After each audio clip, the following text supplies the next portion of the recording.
US President Donald Trump has doubled down that US is winning the war with Iran.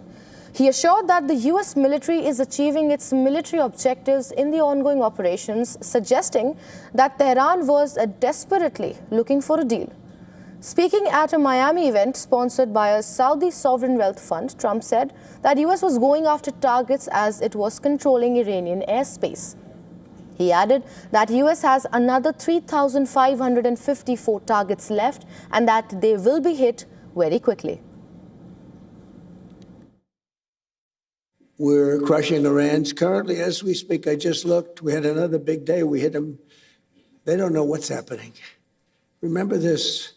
They lied about 3 days ago. I said, yeah, we're negotiating with Israel. We are not negotiating. They're being hit so hard. Anybody would be negotiating. They are negotiating. They're begging to make a deal. They're begging to make a deal. Turned out I was right. They were negotiating, which they admitted 2 days later. Trump also claimed that Iran is no longer a bully and called on the country to open the Strait of Hormuz, referring to it as the Strait of Trump. And then they actually said, we're going to add an extra 2.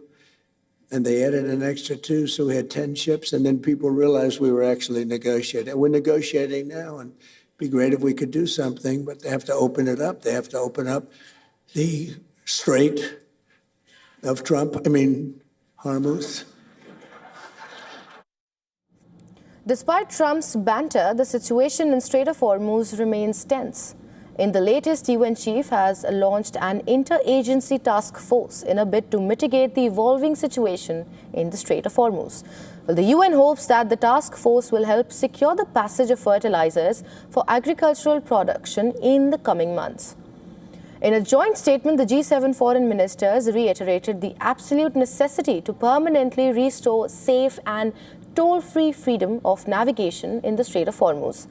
They also called for an immediate cessation of attacks against civilians and civilian infrastructure.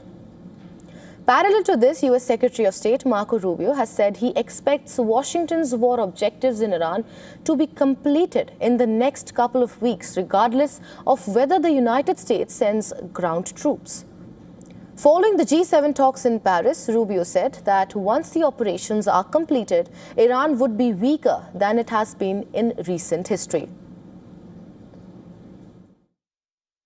As the Department of War has consistently outlined, we are on or ahead of schedule in that operation and expect to conclude it at the appropriate time here in a matter of weeks, not months. And the progress is going very well. Obviously, we have some work to do. We have to finish the job, and we are finishing that job. I did describe to our allies. Rubio suggested that Iran may decide to set up a tolling system for the Strait of Hormuz. He said that any such move by Iran would not only be illegal but unacceptable, and that the world needed to confront Iran's dangerous plan. When asked about Iran's response on Trump's 15-point plan, Rubio said that US didn't receive any response but asserted that messages were exchanged reflecting Tehran's willingness to talk about certain things.